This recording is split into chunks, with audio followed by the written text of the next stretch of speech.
आप सबको नमस्कार। आज हमारे साथ जुड़ने के लिए आज हमारे साथ डॉक्टर विजेंद्र वर्मा हैं, जो एक यंग डॉक्टर हैं और हम बड़े खुशनसीब हैं कि एक यंग डॉक्टर ने भी हमारे साथ वो मोटिवेशन दिखाया हमारे साथ जुड़ने के लिए। और आज ये हमारे साथ बात करेंगे पीसीओडी पर। धन्यवाद। तो आज हम अपना आज का सेशन शुरू करते हैं और अब हम अपना मंच डॉक्टर विजेंद्र वर्मा को देते हैं। Please doctor. ये वेबिनार हम इसलिए कर रहे हैं कि पीसीओडी और होम्योपैथी के बारे में सभी लोगों को जानकारी हो, क्योंकि बहुत सारे लोगों को पता ही नहीं है कि पीसीओडी क्या होता है। तो उस वजह से डायग्नोज तो क्या, फिर वो पेशेंट दिखाता भी नहीं है डॉक्टरों को अच्छी जगह। और होम्योपैथी में तो बहुत ही कम पेशेंट आ पाते हैं। तो हम उनके अवेयरनेस के लिए ये आज का वेबिनार कर रहे हैं, जिससे कि पीसीओडी के बारे में जानकारी सबको हो सके। IFPH के थ्रू ये वेबिनार हो रहा है, तो इसमें पीसीओडी और होम्योपैथी के बारे में स्टार्ट करते हैं। देखिए, सबसे पहले तो लोगों को पता नहीं है कि पीसीओएस और पीसीओडी में डिफरेंस क्या है। और बहुत ही माइनर सा डिफरेंस है इसमें। पीसीओएस जो है वो एंडोक्राइन डिसऑर्डर है, जो कि ओवेरिस इमेच्योर फॉलिकल बन जाते हैं ओवेरिस पे, उसकी वजह से। और पीसीओडी जो है वो मेटाबॉलिक डिसऑर्डर है ड्यू टू हार्मोनल इम्बेलेंस। दोनों में बस बहुत ही माइनर डिफरेंस है। और जो पीसीओएस होता है उसमें मिनिमम नंबर ऑफ सिस्ट रहते हैं, और पीसीओडी में मोर देन 10 सिस्ट हो सकते हैं, 10 to 12 सिस्ट, और 2 to 9 mm से ज़्यादा की उसकी थिकनेस वगैरह होती है। फिर इसमें कॉजेज जो रहते हैं, कॉजेज में जेनेटिक कॉज दोनों में रहते हैं, लाइफ स्टाइल और ईटिंग हैबिट्स जो पीसीओएस में रहती है, और पीसीओडी में इंसुलिन रेजिस्टेंस और इन्फ्लामेशन, वेट गेन, ओबेसिटी वगैरह की प्रॉब्लम्स रहती है। फिर सीवियरिटी में हम देखें तो होम्योपैथी के लिए तो कुछ भी सीवियर नहीं है। होम्योपैथी में सब कुछ ट्रीट हो सकता है, ये हम देख चुके हैं बहुत सारे केसेस। कि अभी तो ज़्यादा केसेस मुझे तो देखने को नहीं मिले हैं। तो मैंने जो दूसरे डॉक्टर्स की केस स्टडीज वगैरह रीड की है, उनसे मैंने सीखा है कि हमारे होम्योपैथी में कुछ भी डिजीज कोई बड़ी नहीं है और कोई सीवियर नहीं है। उसके अलावा ट्रीटमेंट जो है वो होम्योपैथी मेडिसिन तो ले ही सकते हैं, उसके अलावा हम डाइट से कंट्रोल कर सकते हैं, क्योंकि ओबेसिटी, इंसुलिन रेजिस्टेंस, ये सारी प्रॉब्लम जो है वो डाइट से कंट्रोल हो सकती है, लाइफ स्टाइल चेंजेस से हो सकती है। क्योंकि आजकल स्लीप वगैरह से भी बहुत ज़्यादा प्रॉब्लम हो रही है। लोग लेट सोते हैं, सुबह जल्दी उठते हैं, और भाग दौड़ वाली ज़िंदगी हो चुकी है। उस वजह से जो लाइफ स्टाइल चेंजेस से जो प्रॉब्लम आ रही है, उससे हम निपट सकते हैं थोड़ा सा, स्लीप को अच्छा करके और एक्सरसाइज करके, मेडिटेशन करके। उसके बाद इसमें कॉम्प्लिकेशंस क्या क्या आते हैं, पीसीओएस जो है उसमें ये कॉम्प्लिकेशन आता है कि इसमें ज़्यादा प्रॉब्लम प्रेगनेंसी कंसीव करने में आती है। उसके अलावा ओबेसिटी, इंडोमेट्रियल कैंसर के चांसेस बढ़ जाते हैं, हाई ब्लड प्रेशर की प्रॉब्लम रहती है। और पीसीओडी में भी थोड़ा सा प्रेगनेंसी का प्रॉब्लम रहता है, लेकिन इसमें थोड़ा सा इजीली, मतलब कम मेडिकेशंस और थोड़ा सा लाइफ स्टाइल चेंजेस करने से हम इसको अ, ठीक कर सकते हैं। फिर हम आगे बढ़ते हैं।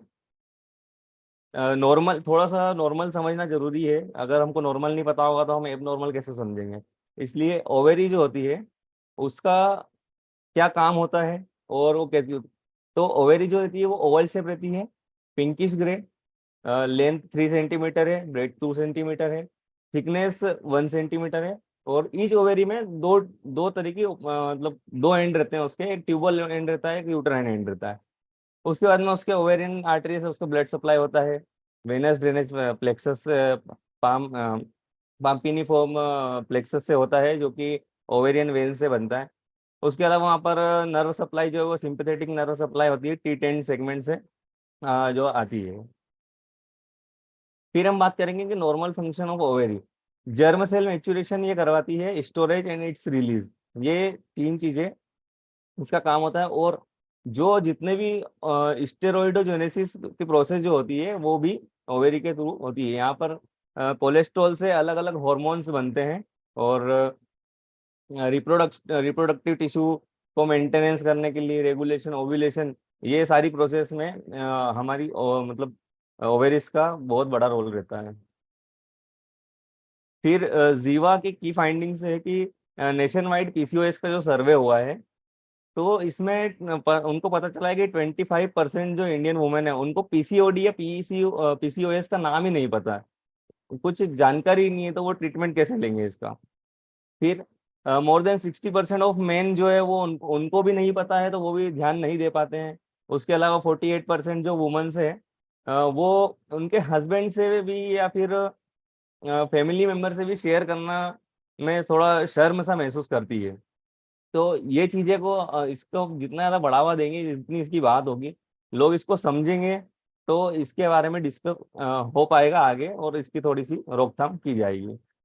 उसके अलावा जैसे इसका अगर ग्राफ देखें तो ग्राफ इस तेजी से बढ़ रहा है कि आज बहुत मतलब 100 अभी 10% है, और ये 100% 2029 तक इंक्रीज ज्यादा नंबर हो जाएंगे केसेस के पीसीओडी के, अगर हमने इस पे अच्छे से ध्यान नहीं दिया तो। ये डाटा हमको मिला है डाटा ब्रिज मार्केट्स रिसर्च से। अब आते हैं हम पीसीओडी पे। तो पीसीओडी एक हार्मोनल डिजीज है, वो गर्ल्स को और वुमेन को अफेक्ट कर सकती है, और जो एंड्रोजन जो हार्मोन होता है उसके एक्सेस से और ओवेरियन डिसफंक्शन की वजह से ही ये प्रॉब्लम सारी होती है। इसको हम यूएसजी के थ्रू पता डायग्नोस कर सकते हैं, और ओवेरियन वॉल्यूम के थ्रू ये सब टेस्ट तो होते हैं, और हार्मोनल टेस्ट वगैरह कर सकते हैं। फिर हम हार्मोन्स की बात करें कि कौन कौन से हार्मोन इसमें इन्वॉल्व होते हैं, तो इसमें मेनली प्राइमरी जो रहती है, तो वो प्राइमरी 5 हार्मोन रहते हैं, जिसमें आता है gonadotropin releasing hormone, estrogen, luteinizing hormone, progesterone और फॉलिकल स्टिमुलेटिंग हार्मोन। ये 5 हार्मोन में अगर इम्बेलेंस हुआ है तो पीसीओडी या पीसीओएस कोज करेगा। फिर डिफरेंस क्या है नॉर्मल ओवेरी में और पॉलीसिस्टिक ओवेरी में?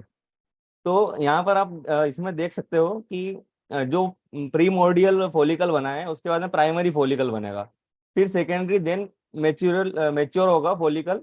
बट अगर पॉलीसिस्टिक किसी को ओवेरी हो चुकी है तो उसमें क्या होगा कि प्राइमरी फॉलिकल जो रहता है उससे जब मेच्योर होता है तो मेच्योर होने वाली जो डेवलपमेंट स्टेज है वहीं पे वो डेवलपमेंट स्टॉप हो जाता है।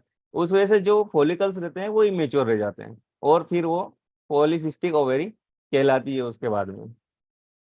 फिर पॉलीसिस्टिक ओवेरी का और थोड़ा सा इसमें बताया गया है कि 10 ml से ज़्यादा अगर ओवेरियन वॉल्यूम हुआ तो हम उसको पॉलीसिस्टिक ओवेरी कह सकते हैं। और उसके आगे मैं बताऊंगा इसमें कि क्या क्राइटेरिया है कि उसको फाइनल हम करेंगे कि हाँ ये डायग्नोज हो चुका है केस। फिर इटियोलॉजी में हाइपोथैलेमिक डिसफंक्शन होगा, उस वजह से पीसीओडी हो सकता है। एंड्रोजन एक्सेस, एनओवुलेशन, ओबेसिटी और अननोन इडियोपैथिक कॉज भी कभी कभी हो सकता है। उसके बाद फिर बात आती है जो हमारा मेटाबॉलिक डिसऑर्डर हुआ है जैसे, तो लीवर जो है फैटी एसिड और एसएचबीजी जो सेक्स हार्मोन बाइंडिंग ग्लोबुलिन होता है, इनका प्रोडक्शन इंक्रीज कर देता है लीवर। जब ऐसा होगा इनका प्रोडक्शन ज्यादा होगा तो वो एडिपोज टिश्यू में फैटी एसिड इंक्रीज होगा। देन इंसुलिन रेजिस्टेंस हो जाएगा, इंसुलिन रेजिस्टेंस होने की वजह से हाइपरग्लाइसेमिया हो जाएगा, डायबिटीज मेलाइटस आगे कॉज करेगा इसमें।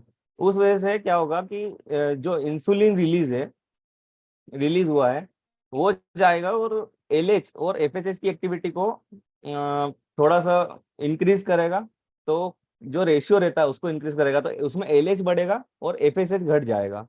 उस वजह से पीसीओएस कॉज हो जाएगा। देन ये साइकिल आगे बढ़ेगी यहाँ से। एंड्रोजन जो फ्री एंड्रोजन रहेगा और बाइंडिंग एंड्रोजन रहेगा, दोनों इंक्रीज होगा। फिर आता है हाइपोथैलेमिक पिट्यूटरी कैसे इसमें इन्वॉल्व रहेगा और कैसे वो ओवेरियन डिसफंक्शन कॉज करेगा। तो जब पिछली वाली जो साइकिल में हमने देखा कि एंड्रोजन बढ़ चुका है, अब एंड्रोजन बढ़ने के बाद में क्या होगा, एंड्रोजन जब बढ़ेगा तो वो एस्ट्रोजन को इंक्रीज करेगा और जीएनआरएच को इंक्रीज करेगा।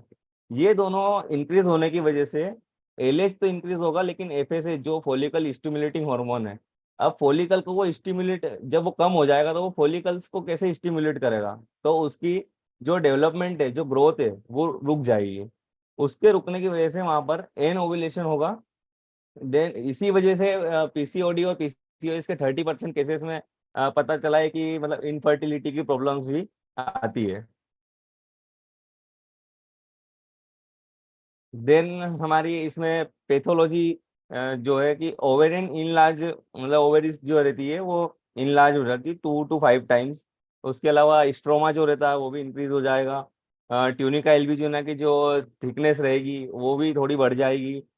उसके बाद में ये जब हम यूएसजी करवाते हैं इसकी, यूएसजी करवाने पे अपने को एक थोड़ा नेकलेस टाइप ऐसा अपीरियंस दिखेगा, क्योंकि ये सारी चीज बढ़ जाती है और ऐसे वहां पर ओवेरिस में जम जाती है। थीका सेल हाइपरट्रोफी भी वहां पर देखने को मिलेगी। क्लिनिकल फीचर्स हम देखें तो ओबेसिटी जो इसमें एक बहुत ज़्यादा पेशेंट्स में मिला है, करीब 60 to 70% पेशेंट्स में हमको क्लिनिकल फीचर्स ओबेसिटी का मिलता ही मिलता है। और कभी कभी तो ऐसा रहता है कि ओबेसिटी की वजह से ही ये सभी प्रॉब्लम हुई है। सिर्फ मतलब एंड्रोजन अगर कुछ कॉज नहीं कर रहा है तो भी ओबेसिटी भी एक कारण हो सकता है कि सिर्फ ओबेसिटी की वजह से भी ये पीसीओडी या पीसीओएस कॉज कर सकता है। फिर इसमें क्लिनिकल फीचर्स में ओलिगोमेनोरिया होगा, मेनोरेजिया होगा, डिसफंक्शन यूटेराइन ब्लीडिंग होगी, ज़्यादा ब्लीडिंग हो सकती है या ब्लीडिंग ना हो, दोनों केसेस इसमें हो सकते हैं। इनफर्टिलिटी के केसेस 30% मिल सकते हैं। फिर हर्सुटिज्म हर्सुटिज्म और एकेंथोसिस निग्रिकेन भी एक इसका मार्क सिम्टम है। मेंस्ट्रुअल डिसऑर्डर्स में क्या होगा, एमेनोरिया होगा। तो एमेनोरिया का मतलब होता है कि एब्सेंस ऑफ मेंस्ट्रुएशन, जब मेंस्ट्रुएशन आएगा ही नहीं, ब्लीडिंग होगी ही नहीं पेशेंट को। फिर सेकेंड है ओलिगोमेनोरिया, इसमें 35 डेज या उससे ज्यादा डेज के बाद में अगर किसी को ब्लीडिंग हो रही है, पीरियड आ रहा है, मतलब कि वो ओलिगोमेनोरिया में जाएगा, उनको डिलेड हो रही है, मेंस्ट्रुएशन उनका डिलेड हो रहा है। फिर उसके बाद में मेनोरेजिया हो सकता है, जब डिलेड होगा तो इंडोमेट्रियल लाइनिंग में थिकनेस बढ़ती जाएगी वहां पर, लेकिन जब भी फिर ब्लीडिंग होगी तब उनको हेवी ब्लीडिंग देखने को मिलेगी, क्योंकि वहां पर बहुत सारे सेल्स जम जाते हैं, फिर वो सारे रिमूव होते तो ज्यादा ब्लीडिंग देखने को मिलेगी। उसको हम मेनोरेजिया बोलेंगे, ज्यादा ब्लीडिंग अगर हुई तो। और 90% केसेस में पीसीओएस पीसीओडी में ये देखने को मिला है कि मेंस्ट्रुअल पीरियड में इरेगुलरिटीज मिलती ही मिलती है। फिर डर्मेटोलॉजिकल फीचर्स भी इसमें हम देख सकते हैं कि डर्मेटोलॉजिकल, हमको अगर पेशेंट हमारे पास आया तो हम क्या क्या देख सकते हैं, कैसे डायग्नोज कर सकते हैं। उसमें हमको मिलेगा high level of androgen level की वजह से, एंड्रोजन की वजह से हर्सुटिज्म की प्रॉब्लम हो सकती है, जिससे कि चीन्स में मतलब मेल टाइप एक थोड़ा सा उनको दाढ़ी बढ़ने लगती है। और उसके अलावा ऑयली स्किन ज़्यादा देखने को मिलेगी, एक्ने देखने को मिलेगा, फोरहेड की बाल्डिंग देखने को मिलेगी, बाल ज़्यादा झड़ने लग जाएंगे। उसके अलावा हम स्किन डिस्कलरेशन देखेंगे, ब्लैक होगा। मैं आपको पिक्चर बताता हूँ नेक्स्ट पेज पे। ये ये दोनों पिक्चर्स में ये हर्सुटिज्म है फर्स्ट वाली। इसमें हर्सुटिज्म में आप देख सकते हैं यहाँ पर इनको भी थोड़ा मतलब मेल टाइप चेहरा हो रहा है और उनको हेयर्स वहाँ पे ग्रो ज़्यादा हो रहे हैं। उसके अलावा एकेंथोसिस नाइग्रिकेंस जो होता है वो ज्यादा मोटे लोगों में ज्यादा मिला है, ये ओबेसिटी वाले पेशेंट्स में मिला है, जिसमें कि ये ऐसा यहाँ पर ब्लैक ब्लैक पूरा जमने लगता है, ये हाई एंड्रोजन लेवल की वजह से होता है। फिर पीसीओएस अफेक्ट्स क्या क्या एरियाज जो रहते हैं एक वुमेन्स की लाइफ में, क्या क्या कैसे कैसे पीसीओएस या पीसीओडी अफेक्ट करता है। तो एक तो साइकोलॉजिकल होता है, एंजाइटी डिप्रेशन बढ़ते जाता है। फिर डर्मेटोलॉजिकल अभी बताया कि हर्सुटिज्म होता है और एक्ने होता है और एकेंथोसिस नाइग्रिकेंस होता है। मेटाबॉलिक डिसऑर्डर देखने को मिलेंगे, ओबेसिटी देखने को मिलेगी वहां पर, इंसुलिन रेजिस्टेंस दिखने को मिलेगा और कभी कभी टाइप 2 डायबिटीज भी देखने को मिल सकती है। इन सब की वजह से क्या होगा, इनफर्टिलिटी, प्री एक्लेम्पसिया की प्रॉब्लम हो सकती है, मिसकैरेज हो सकता है, स्लीप, अब इतना डिप्रेशन एंजाइटी वगैरह सब होगा, इतनी सारी प्रॉब्लम होगी, स्लीप डिस्टर्ब हो जाएगी, स्लीप डिस्टर्ब होने से और हार्मोन इम्बेलेंस होंगे। ये सभी चीजें से वुमेन्स की लाइफ बहुत ज्यादा इफेक्ट होती है।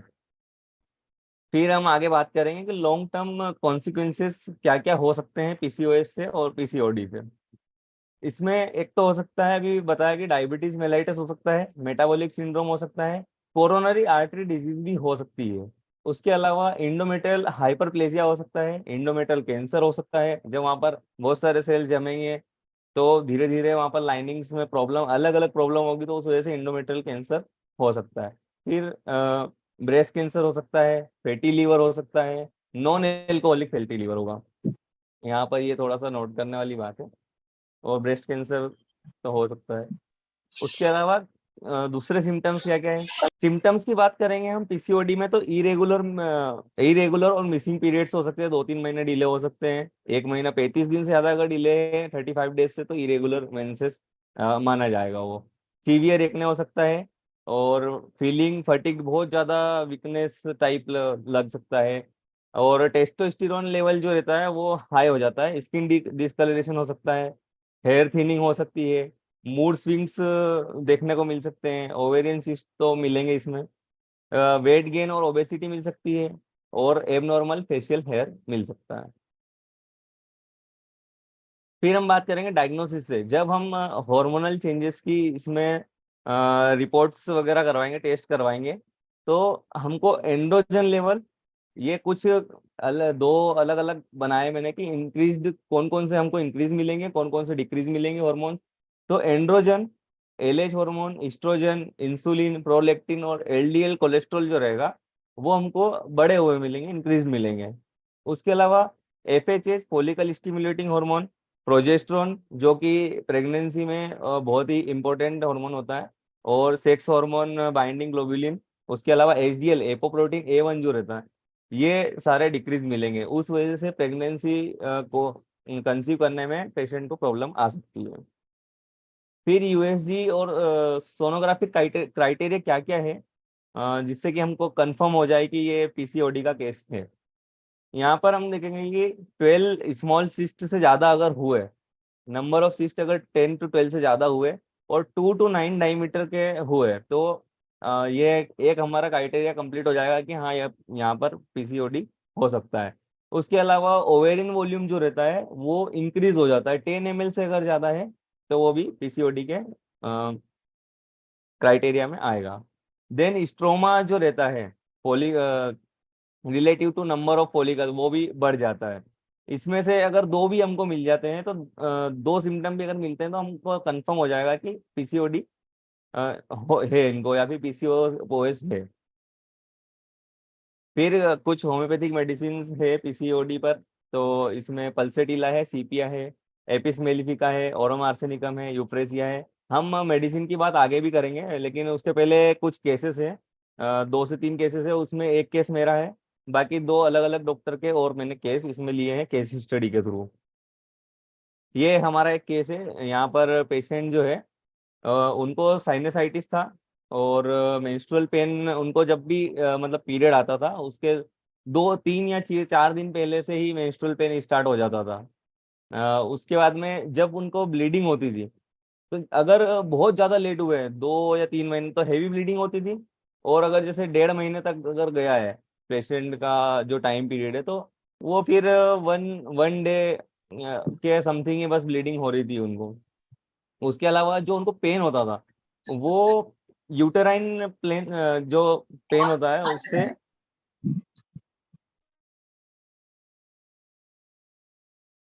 हेलो, हाँ, यूटेराइन पेन जो होता है वो प्यूबिक रीजन से एक्सटेंड होकर थाई और बैक तक पेन जो जा रहा था, ये प्रॉब्लम उनको करीब 8 साल से था, और एलोपैथी ट्रीटमेंट उन्होंने करवाया था अच्छा खासा, लेकिन बस थोड़ा रिलीफ मिलता था, कंप्लीट क्योर नहीं था वहाँ पर।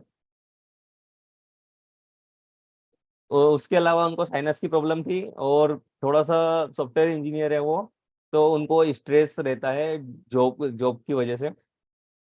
फिर फिजिकल जनरल्स वगैरह हमने जो लिए थे इनके, तो डार्क चॉकलेट वगैरह डिजायर थी उनकी, और आइसक्रीम खाना ये उनको अच्छा लगता था। उसके बाद में वो बॉडी चिली पेशेंट था, स्वेट जो होता था वो ज़्यादा आता था फुल बॉडी से।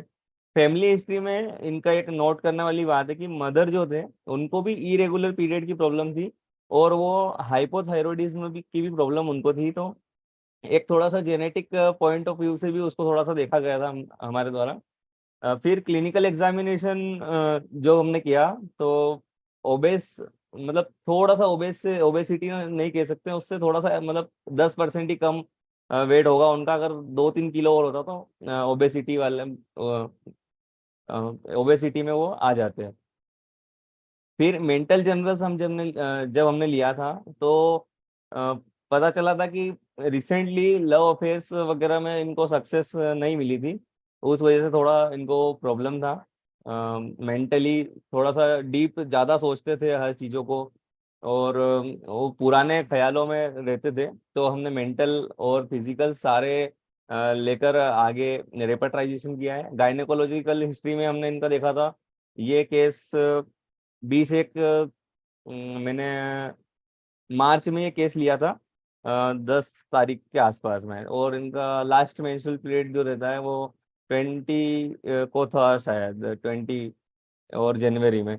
इरेगुलर था, ओनली फर्स्ट डे और 2 डे से इनको फ्लो आता था और क्लोट्स रहते थे उसमें।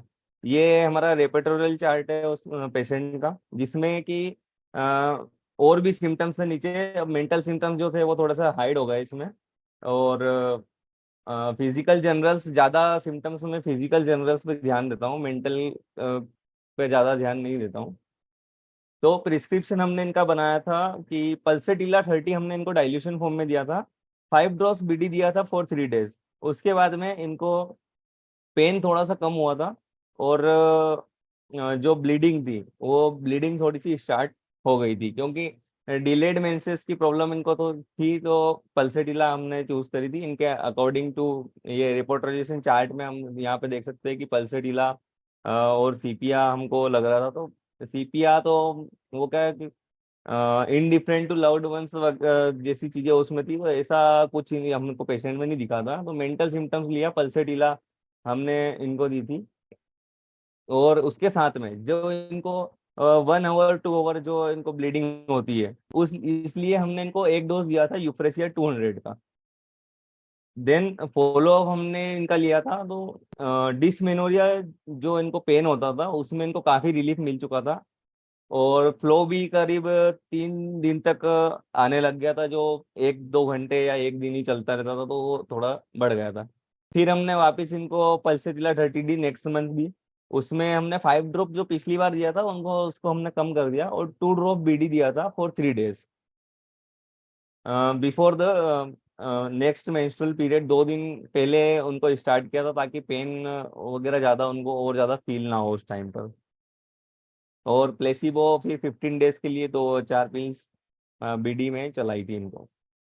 ऐसे एक केस खत्म हुआ था उनका, बहुत ज़्यादा रिलीफ मिल गया था, और अभी वो मेंटल सिम्टम्स भी उनके क्लियर हो चुके हैं। देन ये केस 2 है डॉक्टर योगेश्वरी गुप्ता मैम का।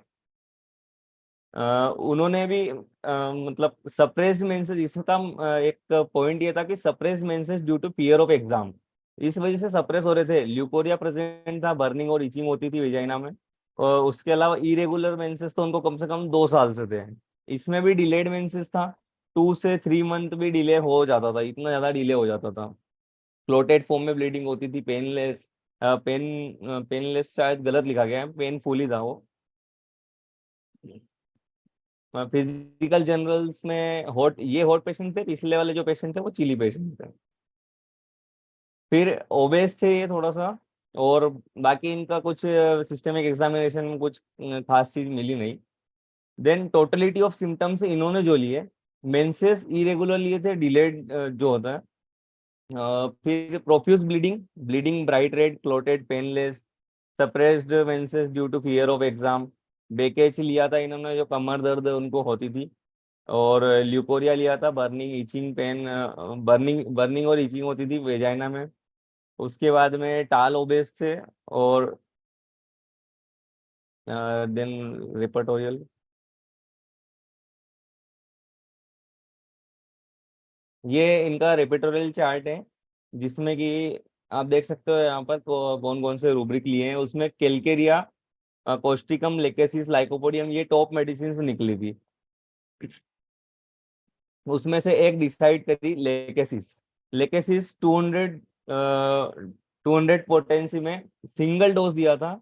उसके बाद में 15 डेज के लिए उनको प्लेसिबो दिया, और मेंसेस जो है वो 5 दिन में स्टार्ट हो गए थे, जो कि डिले, जो कि आते नहीं थे, 2-3 महीने में एक बार आते थे, वो 5 दिन में स्टार्ट हो गए थे।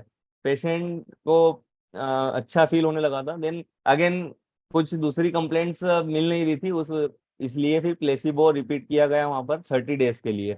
और उसके बाद में उनकी साइड से कोई नई कंप्लेंट देखने को नहीं मिली है। फिर केस थर्ड केस के डिस्कस अगर हम करें, डॉक्टर विक्रम सैनी जी का केस है ये। 34 ईयर ओल्ड फीमेल पेशेंट है, 2017 का केस है।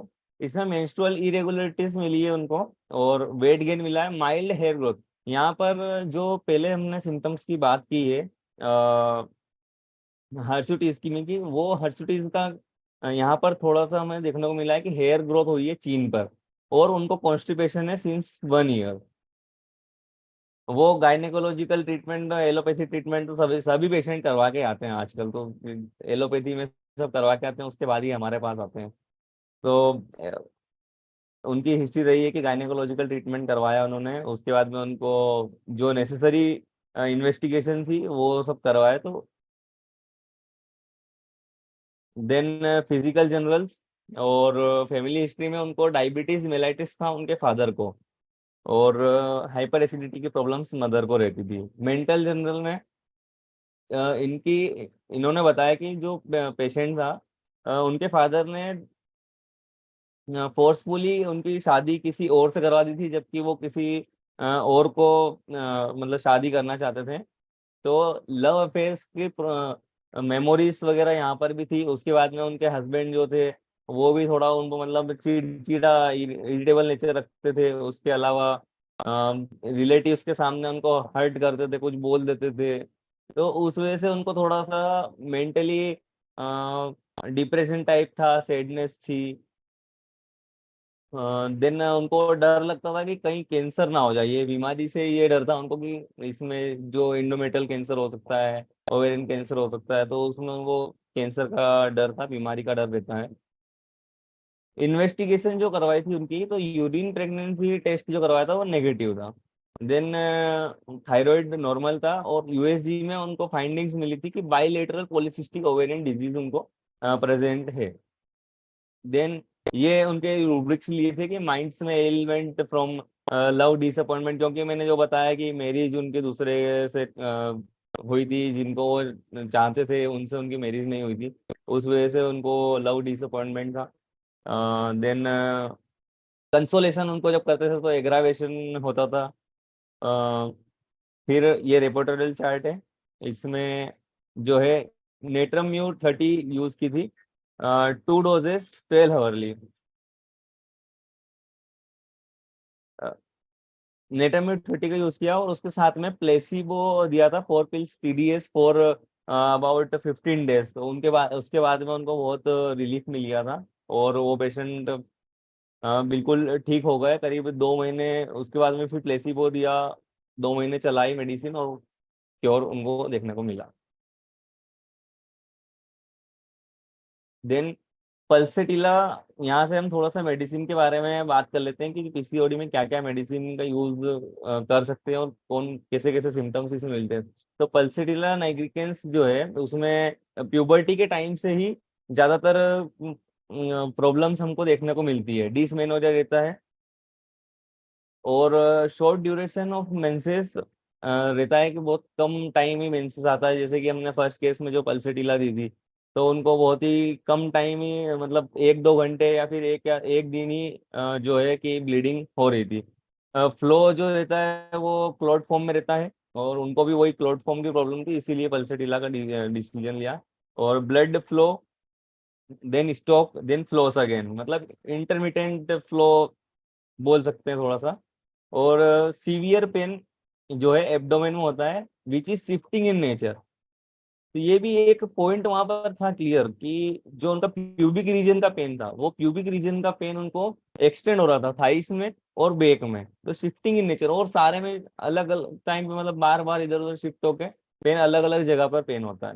ये पल्सेटिला के अगर ऐसे सिम्टम उनको मिलते हैं तो हम पल्सेटिला का यूज कर सकते हैं। देन सीपिया में अगर एमेनोरिया है और मेनोरेजिया है, उसके अलावा मेंस्ट्रुअल इरेगुलरिटीज, मतलब कभी लेट है कभी जल्दी है, स्केंटी है, प्रोफ्यूज है, हैवी ब्लीडिंग हो रही है, कभी कभी ब्लीडिंग ही नहीं हो रही है, ये ज्यादा जब इरेगुलरिटीज देखने को मिले तो हम वहां पर सीपिया का यूज करेंगे। और साथ में ल्यूकोरिया देखने को मिले तो हम सीपिया की बात करेंगे।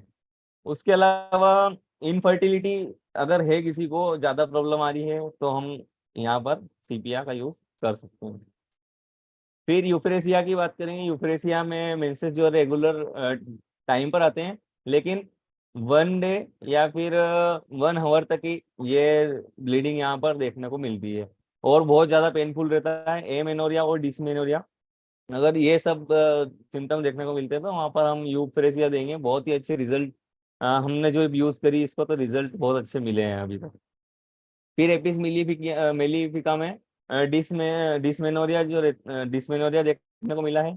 Suppressed with cerebral and head symptom, cerebral और हेड के भी सिम्टम यहाँ पर सप्रेस होने की वजह से एपिस मतलब ये डिसमेनोरिया और ओवेरियन पेन देखने को मिलता है, तो वहां पर हम एपिस मेलिफिका दे सकते हैं।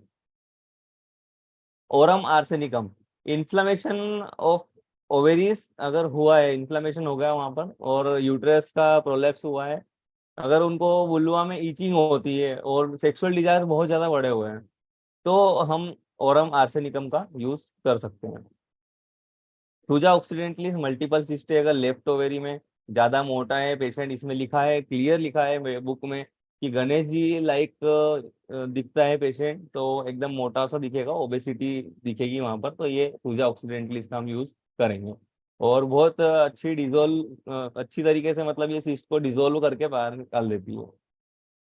देन नेट्रम्यूल, इसका यूज तो हमने ए प्लास्टिक एनीमिया में भी करते हैं, क्योंकि पेनसाइटोपिनिया में बहुत अच्छी मेडिसिन है नेट्रम्यूल यहाँ पर। और इसी की वजह से किसी किसी को एनीमिया की वजह से जब इनफर्टिलिटी होती है और सिस्ट सिस्ट अगर किसी को है और अगर एनीमिया भी है, तो हम नेट्रम्यूल का यूज करेंगे। कटिंग पेन होता है इसमें यूरेथ्रा में, और ये इसमें लिखा है कि कंसीव करने में भी प्रॉब्लम आती है। लेकेसिस जो है वो डायरेक्ट ज्यादातर इसमें एवर्जन देखा गया है कि टाइट क्लोथ्स अगर किसी ने पहने हैं तो और उसको पीसीओडी अगर है, मतलब टाइट क्लोथ पहनने से अगर प्रॉब्लम है, उनको नहीं पहनते हैं, वो ज्यादा लूज पहनना पसंद करते हैं और पीसीओडी है, तो हम उसमें लेकेसिस देंगे। और लेफ्ट साइड में अगर प्रॉब्लम है, उसके अलावा और सिर्फ एक दो सिम्टम्स तो काम चलता ही नहीं है, ज्यादा सिम्टम्स लेंगे, रिपेट्री करेंगे, तो ही हम अच्छे से केस देख पाएंगे, क्योंकि एक दो सिम्टम्स में कंप्लीट क्योर हमको देखने को नहीं मिलता है। पेन होता है एब्डोमेन में, जो कि फ्लो स्टार्ट होने के बाद में कम हो जाता है। और रेस्टलेस ज्यादा देखने को मिला, जेलसी देखने को मिली है, और ज्यादा मतलब अकेले में रहना पसंद करते हैं ये लोग, लेकेसिस म्यूटस वाले। देन कैलकेरिया कार्ब, जो ज्यादा मोटे लोगों में ही ये देखने को मिला है, वेट गेन की टेंडेंसी होती है इनकी, हेवी पीरियड रहते हैं, हेडेक रहता है, हेडेक और चिलीनेस जो रहती है वो दर्द रहता है, वो बिफोर मेंसेस रहता है। बर्निंग और ईचिंग देखने को मिली इसमें बिफोर एंड आफ्टर मेंस्ट्रुएशन। यहाँ पर पीसीओडी की सारी बातें हो रही थी यहाँ।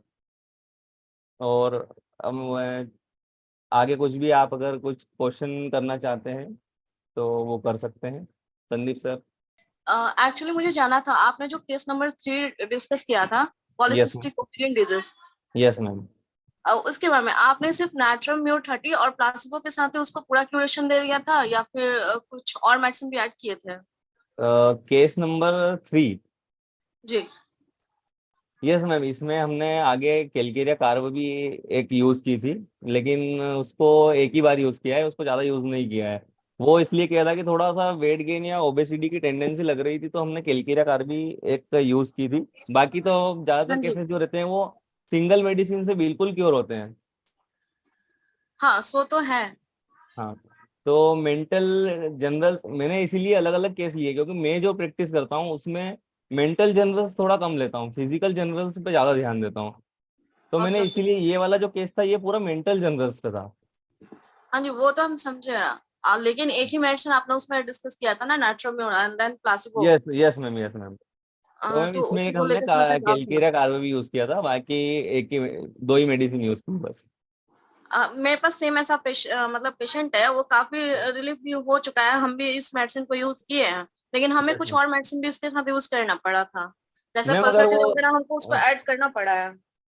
यस मैम, जैसे मैंने फर्स्ट लेकिन केस में भी फाइनल इसीलिए। क्योर अभी तक नहीं हुआ, वो प्रोफ्यूज मेंसेस में आ गया, उसके बाद स्कैंटी हो गया, अभी फ्लो रुक रहा है, कभी कभी अल्टरनेट आ जा रहा है, तो परमानेंट क्योर अभी नहीं हो पाया है। 2 महीने से मैंने उस केस को लिया है। मैम आपने रेपर्ट्री करके मेडिसिन दी थी क्या उनको? No, therapeutics. थेरेप्यूटिक। तो मैम आप जी। थोड़ा सा मेंटल जनरल्स और फिजिकल जनरल्स दोनों को लेकर एक रेपर्टाइजेशन ट्राई कीजिए, और फिर जो मेडिसिन आती है वो उनको बहुत ज्यादा रिलीफ देगी। Okay, more fine, then will try.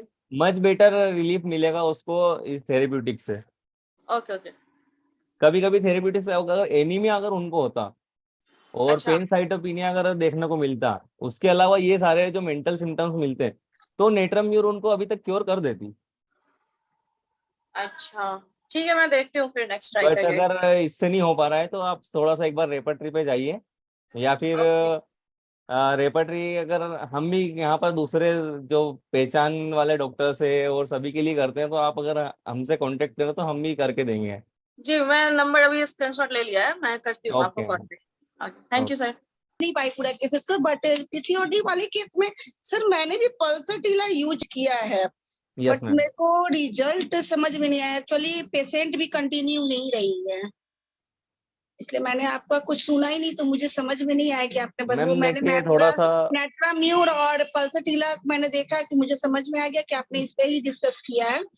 तो पीसीओडी वाले केस तो मेरे पास भी कुछ है जिसमें मैंने पल्सर यूज किया, बट पेशेंट कंटिन्यू नहीं है, इस वजह से मुझे कुछ रिजल्ट समझ में नहीं आया। मैम वो कंटिन्यू नहीं है इसी वजह से नहीं आया होगा। बाकी अगर डिसमेनोरिया है, शॉर्ट ड्यूरेशन ऑफ मेंसेस है, तो आप अगर ये सब देख के आपने मेडिसिन दिया तो जरूर उनको। सेकेंडरी एमोनोरिया है, थायराइड है, ओबेसिटी का केस भी साथ में है। अच्छा। हाँ, तो थायराइड के लिए हम थायरोइडिनम पे भी जा सकते थे, उसमें कि थोड़ा सा एक मैनेजमेंट जरूरी रहता है वो भी, तो उनको कंप्लीट क्योर होगा। तो सर इस केस में मैं पल्सर के साथ नेट्राम्यूर का रोल तो बहुत अच्छा है, जहाँ तक मुझे मेरा एक्सपीरियंस है। नेट्राम्यूर मैम ज्यादातर मैंने नेट्राम्यूर को यूज पेनसाइटोपिनिया में ही किया है। जैसे कोई सी भी डिजीज हो, जैसे कि अभी रिसेंटली एक रेयर केस जो रहता है विल्सन्स डिजीज का केस मैंने लिया था, तो वहां पर भी मैंने नेट्राम्यूर दी है। तो नेट्राम्यूर जब पेनसाइटोपिनिया रहेगा ना, तब मुझे ज्यादा अच्छे रिजल्ट मिले हैं। ठीक है सर, थैंक यू सर। बाकी पल्सेटिला और यूफ्रेसिया से अच्छे रिजल्ट मिले हैं। उसके अलावा सीपिया से अच्छे रिजल्ट मिले हैं। और अगर सीपिया ल्यूकोरिया है, पल्सर कैलकेरिया कार्ब, अगर टोटालिटी लेते हैं तो पल्सर कैलकेरिया कार्ब सीपिया आ जाता है। हाँ। हाँ, और मैम इसके अलावा मैं आपको बता रहा था कुछ, सीपिया, हाँ सीपिया के बारे में बता रहा कि सीपिया जो है, अगर उनको ल्यूकोरिया है तो ल्यूकोरिया के लिए मैंने ल्यूकोरिया और पीसीओडी के लिए एक पेशेंट मैंने देखा था, उसका केस मैंने इंक्लूड नहीं किया इसमें क्योंकि टाइम बहुत ज्यादा हो जाता फिर ज्यादा केसेस में। तो सीपिया मैंने जब वो केस लिया था तो उनको ल्यूकोरिया की बहुत ज्यादा प्रॉब्लम थी, सीपिया देना उनको बहुत अच्छा रिलीफ मिला था सिर्फ एक ही सीपिया मेडिसिन से। सीपिया वो भी 200 पोटेंसी में। तो इसका डोजेज आपने कैसे दिया था? मैम ज्यादातर लिक्विड यूज करता हूँ मैं, तो उसमें 2 ड्रॉप या 5 ड्रॉप्स बॉडी के अकॉर्डिंग, मतलब बॉडी वेट के अकॉर्डिंग जाता हूँ मैं थोड़ा सा। रिपीटिशन ऑफ डोज क्या रहता है? रिपीटेशन में कंडीशन के अकॉर्डिंग रहता है कि अगर ज्यादा प्रॉब्लम है तो थोड़ा सा रिपीटेशन ज्यादा कर देते हैं। तो जैसे थोड़ा बाकी सा बाकी कुछ मेडिसिन में जैसे फ्रिक्वेंटली रिपीट नहीं कर सकते हैं, तो फिर उसको हम फ्रिक्वेंटली रिपीट नहीं करते, उसकी जगह फिर अगर फ्रिक्वेंटली के लिए बार बार मतलब कुछ ना कुछ तो देना ही पड़ता है क्योंकि एक से रिलीफ हो नहीं पाता है, तो फिर कोई सी दूसरी मेडिसिन पे जाते हैं। नहीं, जैसे वीकली अगर करते भी है तो वीकली करते हैं या अल्टरनेट करते हैं मैम देखिए या फिर ज्यादातर तो मैं मंथली? 3 डेज के लिए स्टार्टिंग जब करता हूँ तो 3 डेज के लिए बीडी सुबह शाम के हिसाब से ही करता हूँ, और डाइल्यूशंस में देते हैं। उसके बाद में फिर वीकली, और कैसे रिलीफ मिलता है उनको 3 दिन में, उसके आगे फिर सर आप 200 पोटेंसी बीडी टीआरडी देते हैं? BD BD. बीडी देते हैं? Yes ma'am. 200 पोटेंसी जहाँ तक मैं जानती हूँ ओडी ही दिया जाता है, या फिर यस आप? मैम। Yes ma'am. हाँ, ओडी ही देते लेकिन हैं। मैम क्या हो गया कि वो पहले के टाइम में इतना ज्यादा इम्प्योरिटीज नहीं थी बॉडी में, तो ये चल जाता, लेकिन आजकल प्रॉब्लम ज्यादा हो गई है, कुछ भी खाते रहते हैं, उस वजह से ये दवाइयाँ इतना असर नहीं कर पाती, तो फिर थोड़ा सा हाई डोज देना पड़ता है कभी कभी। अच्छा, 1M अगर 1M 10M यूज करते हैं तो उसका नहीं ma'am, one repetition? M 10 M अभी तक मैंने यूज नहीं की है। किसी भी केस में आपने 1M 10M नहीं यूज किया है? नहीं मैम, अभी तक ऐसी नीड लगी नहीं है उसमें 1M 10M की।